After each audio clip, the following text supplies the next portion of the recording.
வணக்கம். செந்தூர் ஜோதிட ஆராய்ச்சி நிலையம், திருச்சி. நம்ம ஜோதிடம் சம்மந்தமாக நிறைய தகவல்கள் கொடுத்துட்டு வரோம்.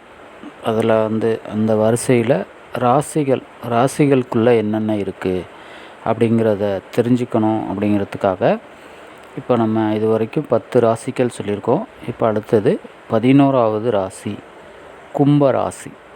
கும்பராசியில் பார்த்திங்கன்னா, பூரட்டாதி நட்சத்திரம் 3 பாதம், குருவினுடைய நட்சத்திரம். சதய நட்சத்திரம் 4 பாதம், இது ராகுவினுடைய நட்சத்திரம். செவ்வாய் அவிட்ட நட்சத்திரம் செவ்வாயினுடைய நட்சத்திரம், அது 2 பாதம் இதில் இருக்குது. இது ஸ்திர ராசி.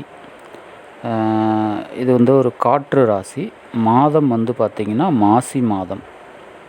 இதில் சூரியன் பகை, சந்திரன் சமம், செவ்வாய் சமம், புதன் சமம், குரு சமம், சுக்கிரன் நட்பு, சனி ஆட்சி வீடு, ராகு கேதுக்கள் இதில் உச்சம்.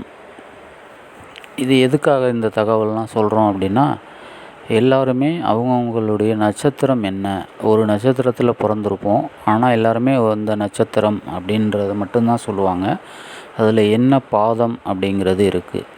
அதில் ஒவ்வொரு நட்சத்திரத்துக்கும் 4 வகையான பாதங்கள் இருக்குது. அது என்ன பாதங்கிறது தெரிஞ்சுக்கிட்டால் அதுக்கான நிறைய தகவல்களை நம்ம தெரிஞ்சிக்க முடியும். அது சம்மந்தமான வீடியோக்கள் நம்ம வரிசையாக அடுத்து பதிவு பண்ண போகிறோம்.